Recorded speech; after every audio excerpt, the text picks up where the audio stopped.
জান্নাত তোহা কট খাইছে। ঘুম থেকে উঠে দেখি সব জায়গায় খালি এই নিউজ আর এই নিউজ। মূলত তারা হচ্ছে একটা ভিডিও ভাইরাল হওয়ার কারণে তারা জনপ্রিয় হয়েছে। আর বর্তমানে তারা হচ্ছে জনপ্রিয় ব্লগার প্লাস টিকটকার। তারা হাজব্যান্ড ওয়াইফ মিলে ভিডিও করে। এখন সমস্যাটা হচ্ছে তারা একটা নিষিদ্ধ ওয়েবসাইটকে প্রমোট করছে, যার কারণে তারা কট খাইছে। ব্যাপারটা হচ্ছে আমাকেও এই ধরনের অনেকগুলো অফার করা হয়েছে, কিন্তু আমি কখনো এগুলোতে কান দিই নাই। আমাকে ইমেল করে বলা হয়, আপু আপনি এই ওয়েবসাইটটা আমাদের এই ভিডিওটার মধ্যে আপনার এই লগোটা থাকবে, আপনি জাস্ট যত টাকা চাবেন অত টাকা দিয়ে দিব। আমার কথা কি জানেন, হারামের টাকার মধ্যে কোনো আরাম নেই। কম উপার্জন করি তাও ভালো, কিন্তু হারামের টাকা ইনকাম করবো না, নাহলে দিন শেষে এরকম অবস্থাতে পড়তে হবে। আর নতুন যারা ইনফ্লুয়েন্সার আছেন তারাও সাবধান হয়ে যান।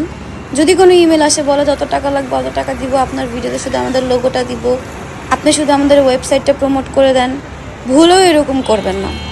মান সম্মান তো যাবেই, আল্লাহর কাছেও মুখ দেখাবেন কী করে ভাই।